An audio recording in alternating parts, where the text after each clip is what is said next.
Okay.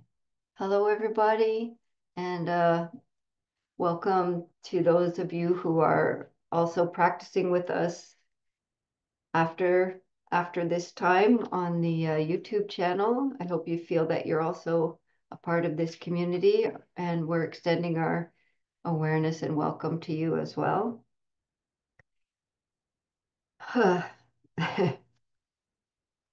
Well, the talk tonight is beginning from where we are, which is all I'm able to do. Where am I at?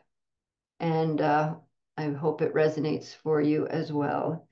And it's really inspired tonight from a poem from anyone that's hung out with me much knows my favorite poet, Rosemary Watola Tromer. And I'll put the link to her poem down below in the YouTube recording, and it's here in the Zoom chat as well. And the title of this poem says it all. It's called In a Dangerous Time. Yeah, the heart is deeply touched, and I know you're all feeling it as well. Uh, so this poem is just extraordinary what poets are able to teach us. Like the Dharma is and the suttas and the similes that the Buddha offered. They're just so rich and so heart touching. So I'll start with this and then share some more reflections on what it means to me, and hopefully there's some sweetness in it for you. Mm. Ugh, so all right. In a dangerous time, Rosemary Watola Tromer. I think of the bones of the unsung rib cage, the way they protect the heart. How bone too is living, how it constantly renews and remakes itself. I think of how ribs engage with other ribs to expand, to contract. And because they do their solid work, they allow the heart to float. This is what I want to do. To be a rib in this body of our country, to make a safe space for love. There is so much now that needs protection. I want to be that flexible, that committed to what's vital, and that unwilling to yield.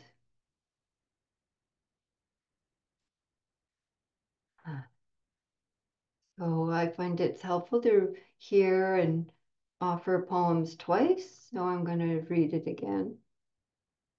In a dangerous time, I think of the bones of the unsung rib cage, the way they protect the heart. How bone too is living, how it constantly renews and remakes itself. I think of how ribs engage with other ribs to expand, to contract. And because they do their solid work, they allow the heart to float. This is what I want to do, to be a rib in this body of our country, to make a safe space for love. There is so much now that needs protection. I want to be that flexible, that committed to what's vital, and that unwilling to yield.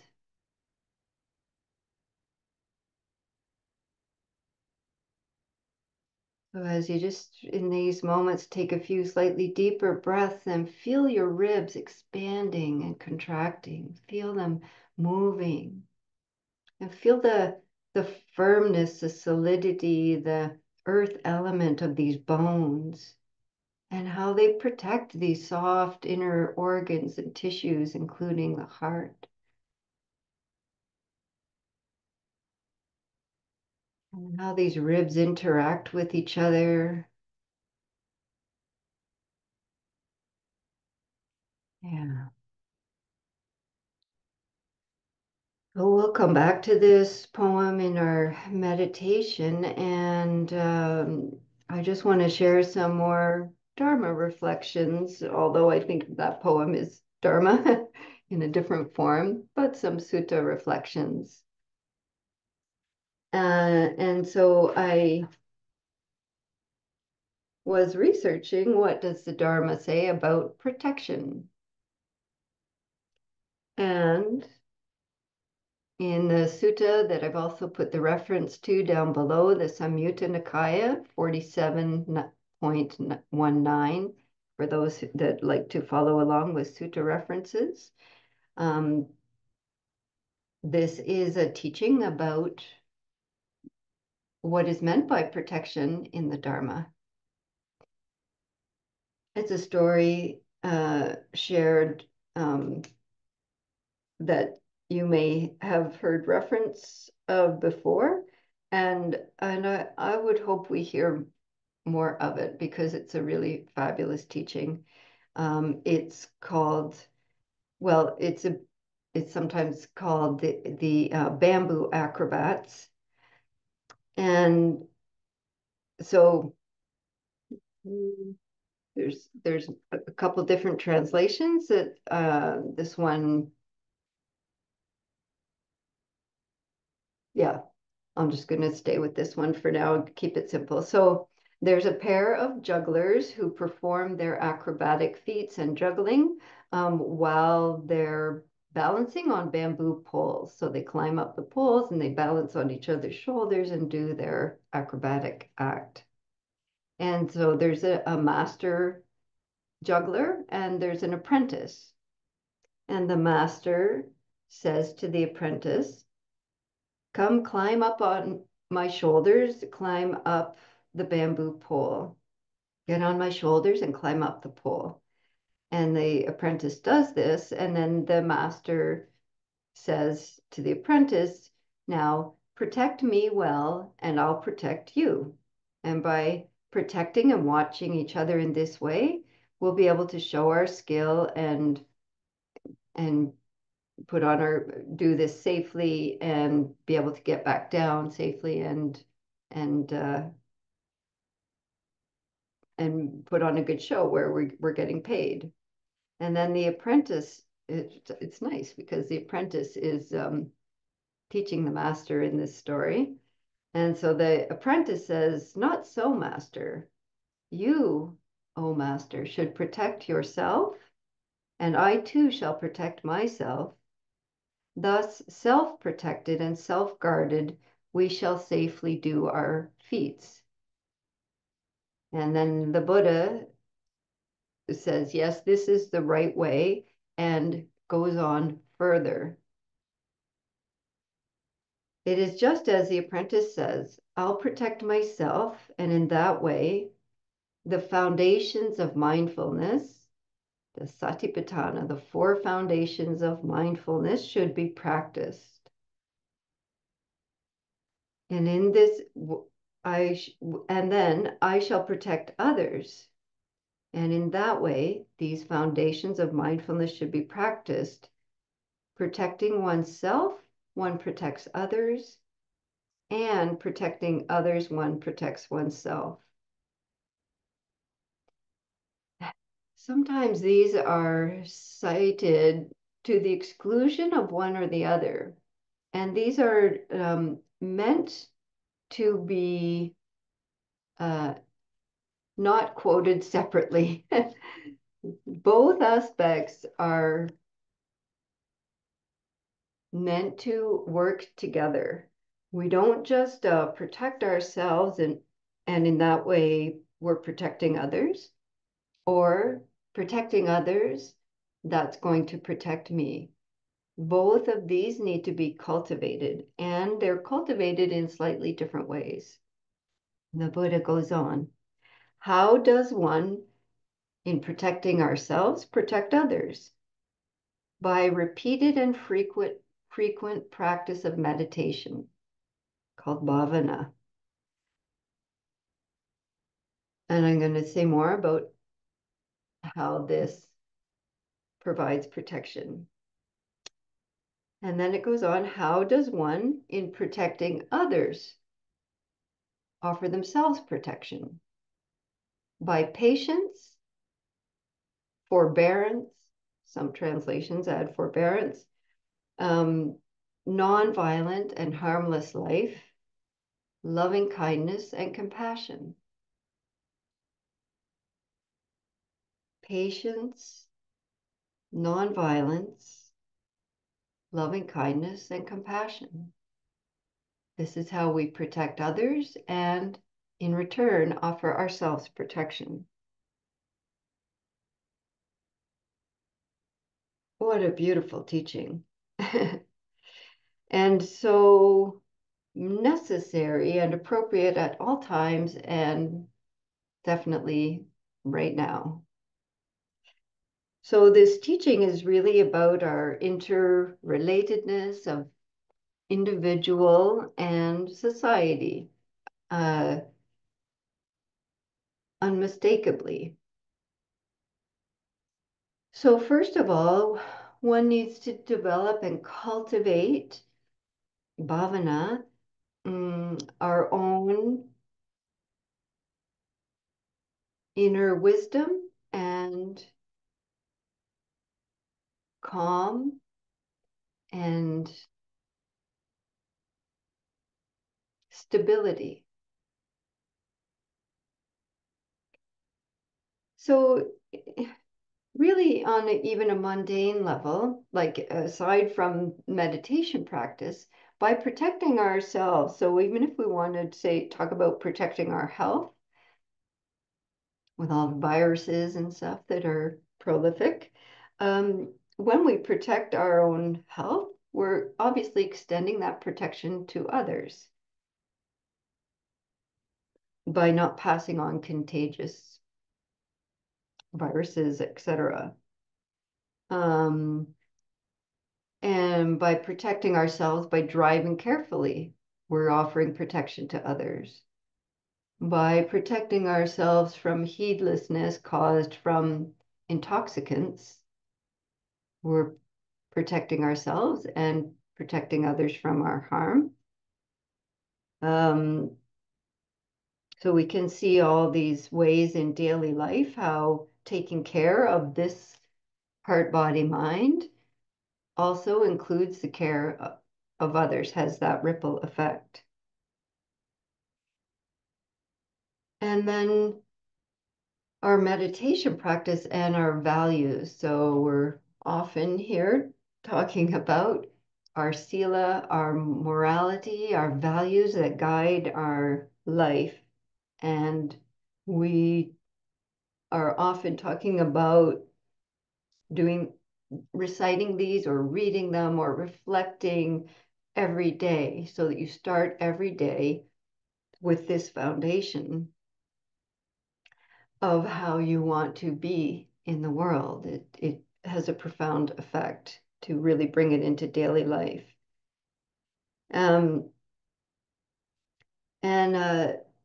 Nyanaponika Thera, who's a Sri Lankan monk, Buddhist monk, says this about the three root defilements of greed, hatred, and delusion, and how these can, he describes it beautifully, can take a firm hold in our hearts, and then their outgrowths will spread far and wide like a jungle creeper, suffocating much healthy and noble growth all around. So if we don't really keep our ethics and our mindful meditation practice at the forefront, then these latent seeds of greed, hatred, and delusion that we all have and that are very much nurtured by capitalist, consumerist culture, individualist culture, then they can just take hold of our heart and spread like these creeper vines, and we can see that relationship. So he goes on, this is so well said. But if we protect ourselves against these three roots, our fellow beings too will be safe.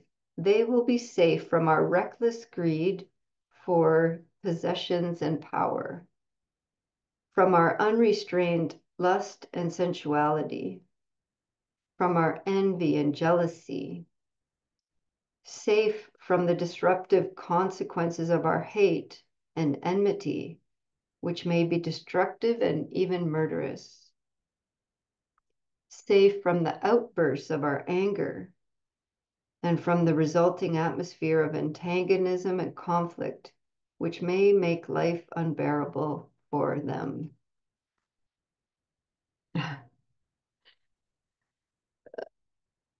Well, that just sums things up so well and really brings home the point of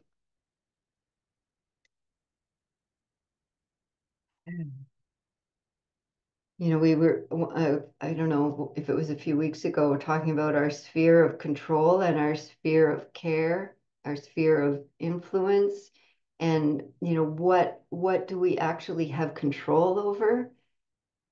This heart, body, mind, this speech, these actions, these thoughts, these intentions. This is what I actually really can have some bhavana, some cultivation and control, quote unquote, over. And how these roots, greed, hatred, and delusion, are infectious, have an infectious power to them. And they really it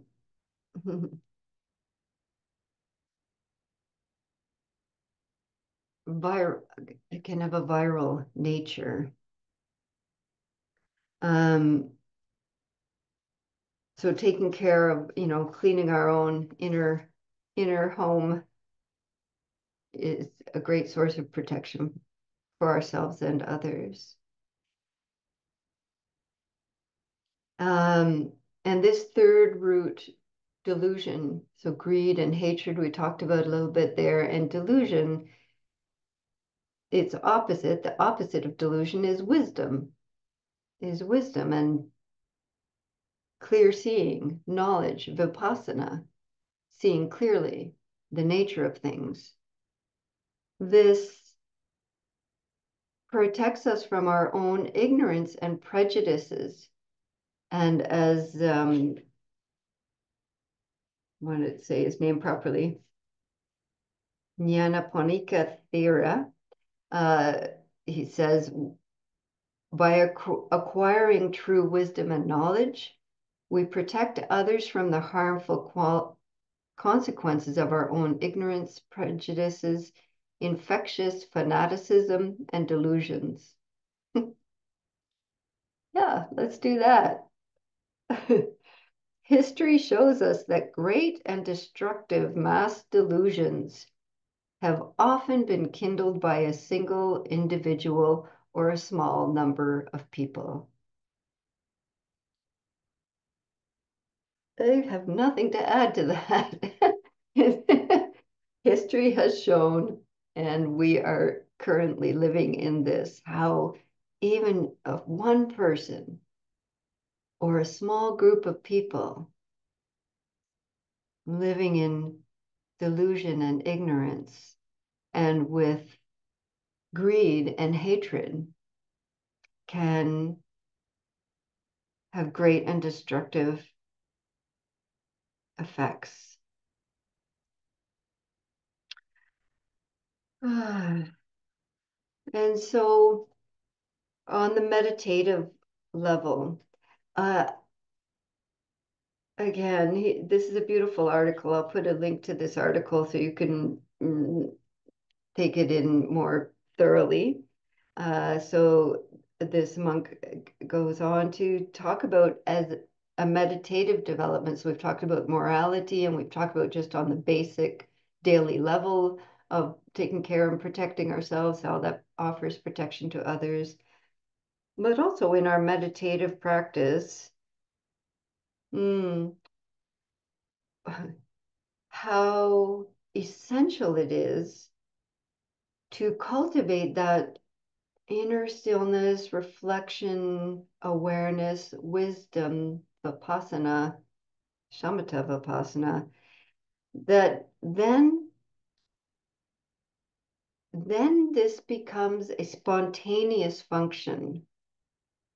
It will come as naturally as the protective closing of an eyelid against the dust. Isn't that beautiful?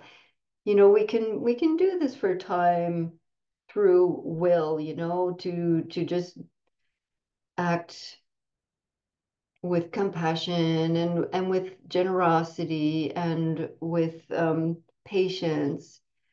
Um, but if it's not coming from our core, from our deep insight, it's only to a certain level, and our root defilements, greed, hatred, and delusion will still come out when we're in a corner. And by cultivating our meditation practice, then he's saying this moral self-protection becomes a spontaneous function. Isn't that so beautiful? That's really lovely. Acquired by repeated practice and cultivation. Hmm. And this in meditation, this practical, emotional, and intellectual, moral, spiritual self-protection then becomes, he describes it as our personal property, which cannot easily be lost again. It's really part of the network of your being when it's cultivated daily, when we reflect on our values or chant your precepts or whatever way it's arising for you daily. When you cultivate stillness, presence, and wisdom daily, then it becomes authentic and natural, but it needs to be continually maintained.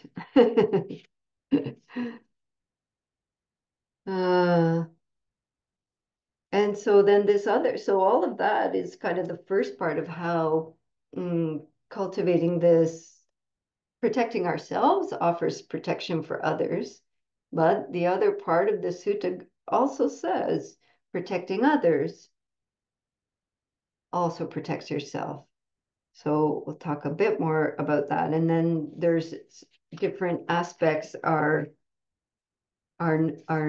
listed in that, where it talks about patience or forbearance, nonviolent and harmlessness, loving kindness and compassion. So when one is patient, there's more possibility of avoiding conflicts and quarrels. There's a sense of less reactivity and more respondability, a little bit of space and pause. Not everything has to be done right away, that we can take this time to calm our nervous system, be aware of what words we're using and what actions we're taking. And this is part of this patience. And nonviolence, non-harm, that our daily reflections on our sila, to not our morality, to not cause harm, means that yeah, we're not going to be provoking violence from others, not perpetuating hostility through vengeance. Um, yeah.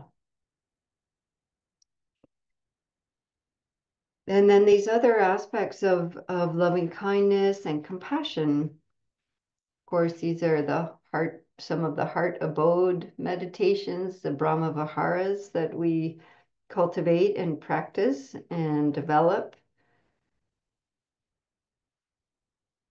These and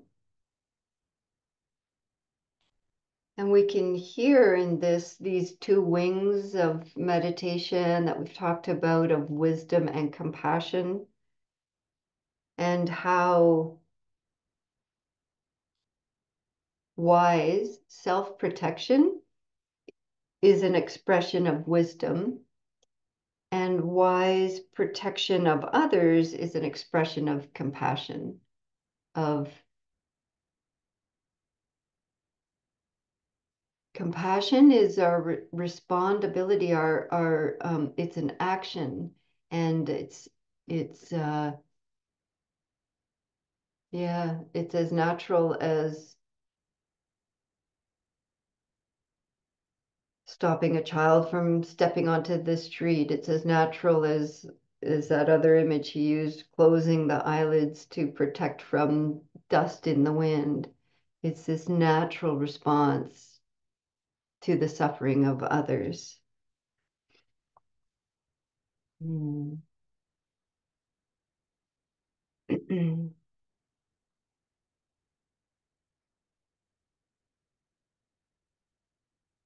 Yeah, there's a lot in this teaching. It's such a short sutta, but it's profound, and it's one that I encourage you to visit. I'll put this link to this article, Protection Through the Satipatthana, that you might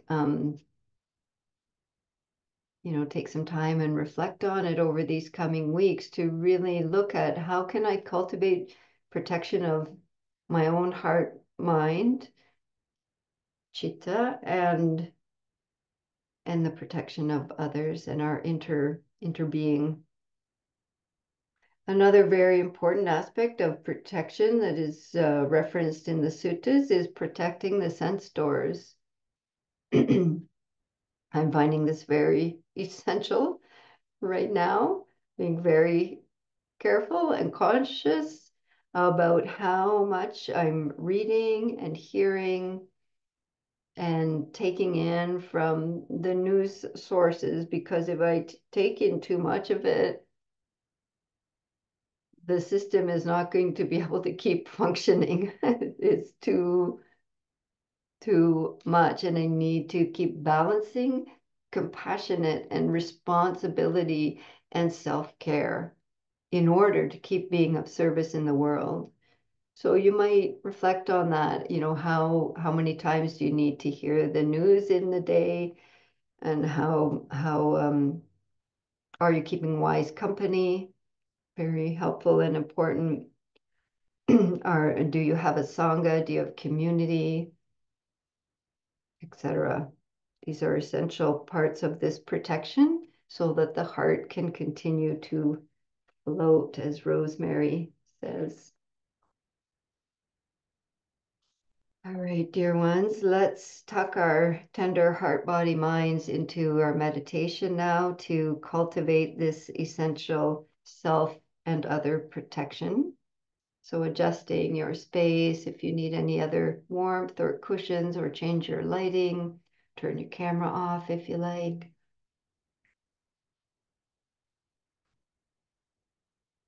Mm. Mm.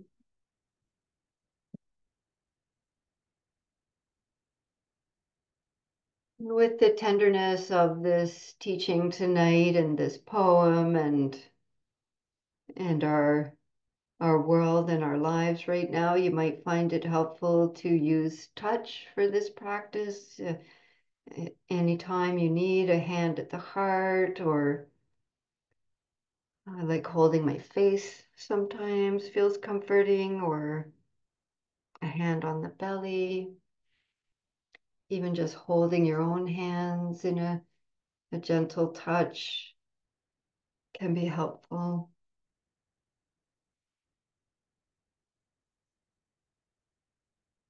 Take some time to see if you need any other movement or stretch or adjustments so that when your body comes to stillness, it feels like a sweet resting place, not an imposition,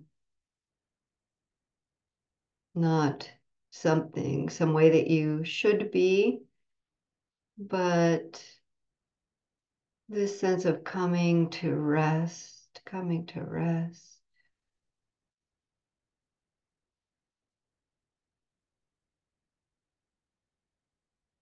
If you feel like your body has been in shallowness or in perhaps a less skillful form of self-protection by not breathing deeply or by kind of sealing yourself into some tension, you might find a few rounds of slightly deeper breath is helpful.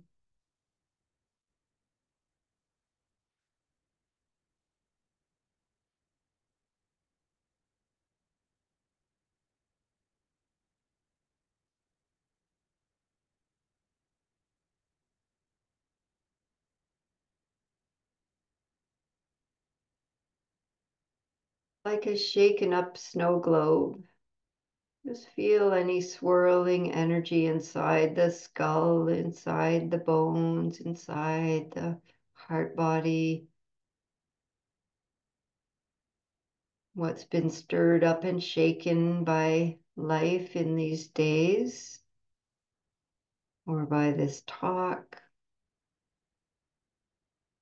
You might feel sensations of swirliness or vibration or buzzing.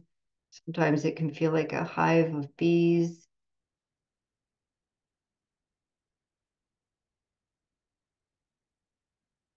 And just like a snow globe, we just place it down on the counter and we place the body here into this seat. Let the bones drop.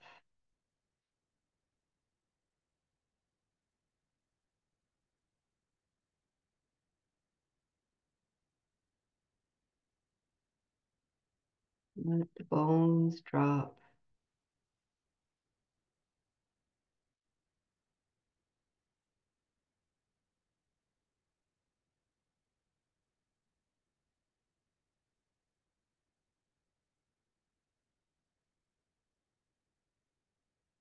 Weary bones.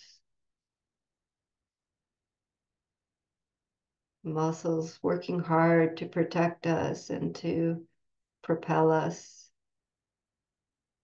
They have an invitation here to soften and lengthen and rest for time.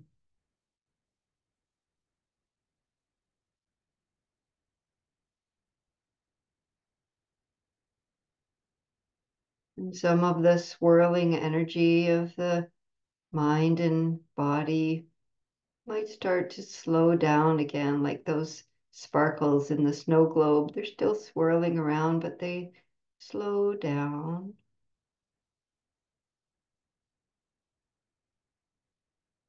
We try to push them down, they just swirl more. So we just let the settling happen. Trust the body to settle.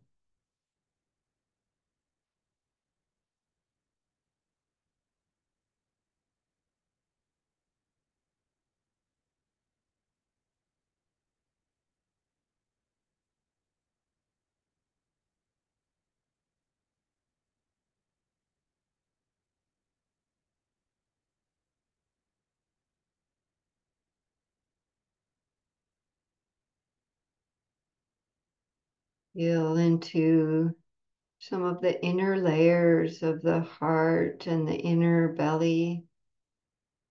If there's any activation or tension there that could let go, maybe 2% or 10%, even just a little bit of softening.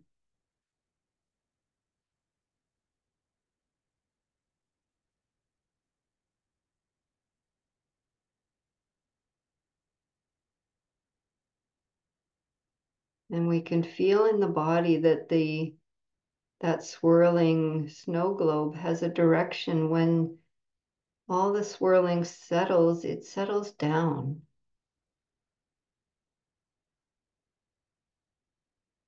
So feel the sensations of the hips and the legs and the feet in relationship with the earth.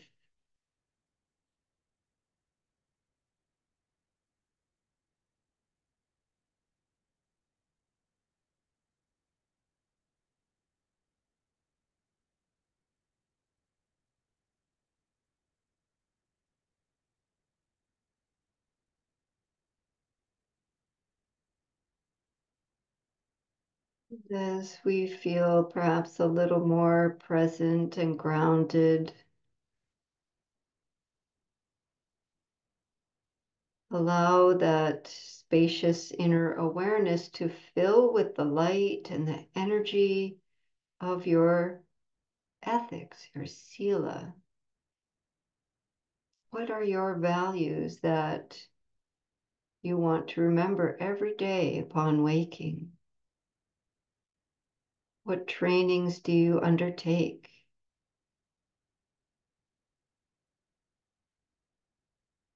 to refrain from causing harm, to refrain from taking what isn't freely given, to refrain from speaking falsely and harshly,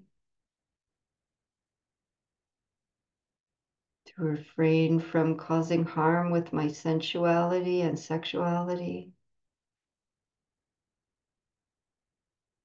and to refrain from heedlessness, from intoxicants.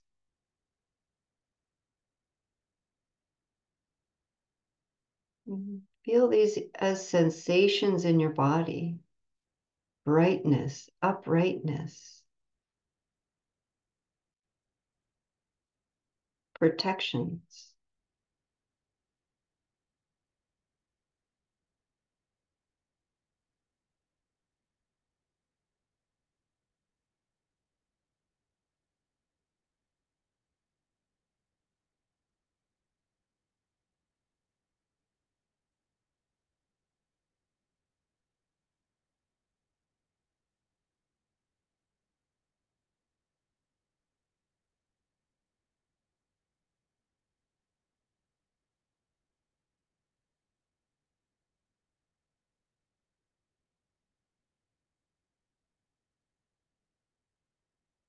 In the Dangerous Time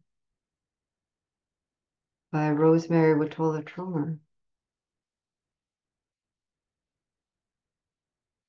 I think of the bones of the unsung rib cage, the way they protect the heart. How bone too is living, how it constantly renews and remakes itself.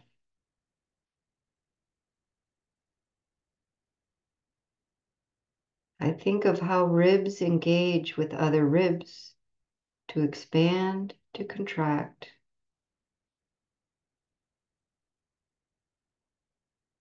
And because they do their solid work, they allow the heart to float.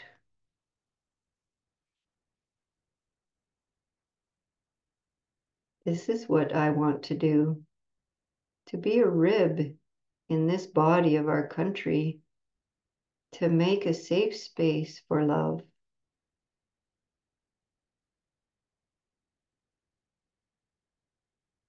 There is so much now that needs protection.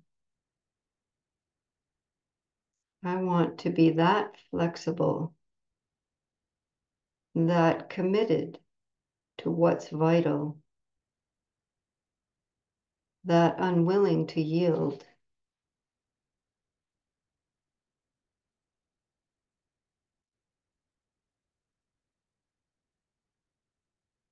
So as we practice together in this silence,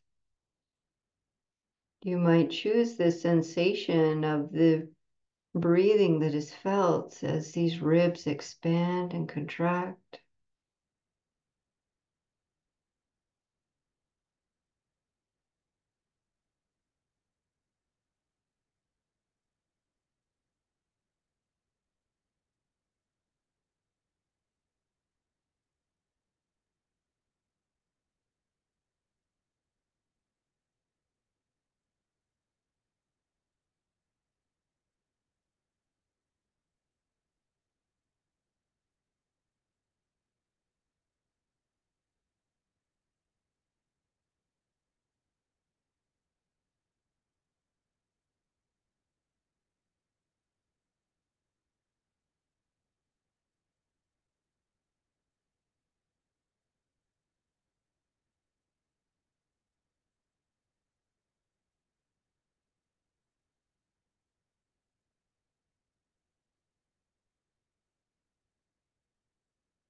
Awareness moves away from your anchor or your object of attention, which might, if you're practicing with the sensation of the ribs as the body breathes, we practice the protection of others in our practice here by beginning again with patience,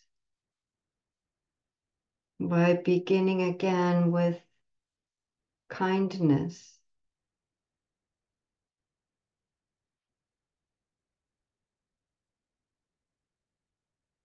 just with determination and caring intention, begin again.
If you're feeling sluggish or distracted, allow yourself to feel the very important energy of this practice, that we are doing this for our own protection and wisdom and for the protection of others and all beings.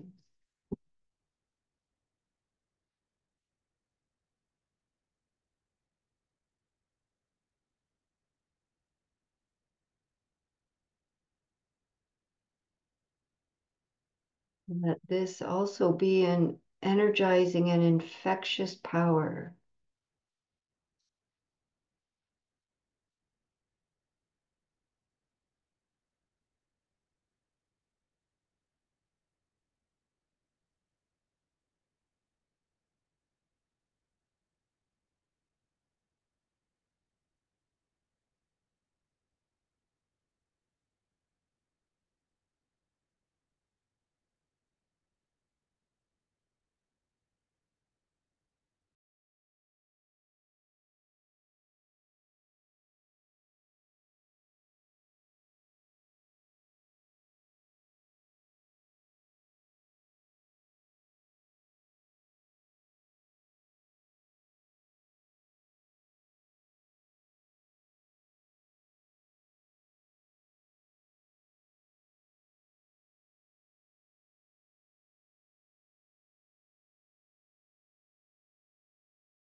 Last few minutes of the practice.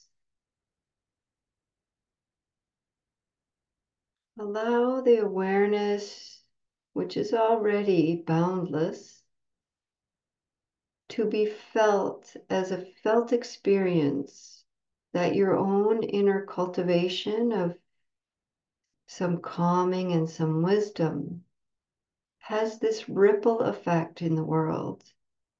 So allow awareness to be felt a little more spaciously, perhaps in the space of your room that you're in, or in your community, or as wide as feels accessible for you in this moment.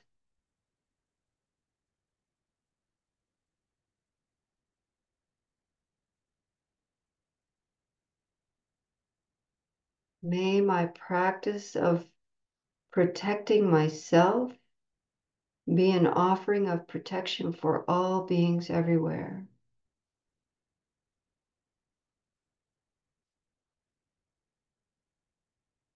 May this practice of cultivation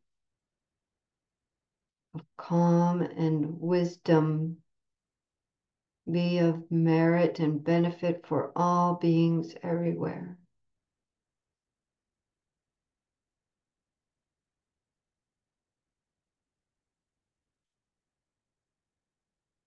And my protection of others through non-harm, through patience, through loving kindness and compassion, be known also as a protection for myself, for this heart, body, mind.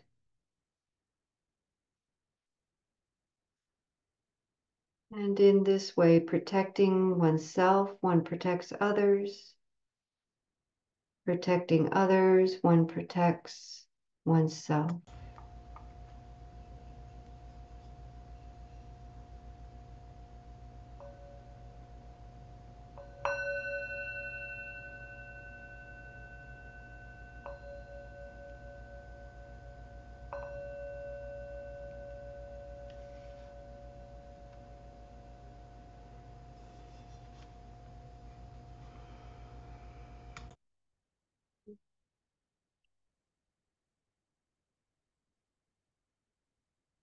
Mhm.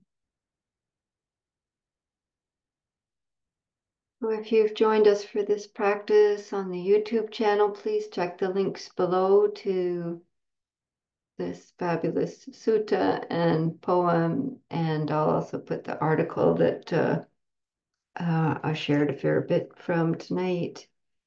Um, and carry on. Keep up the good work. What you're doing matters. Thank you.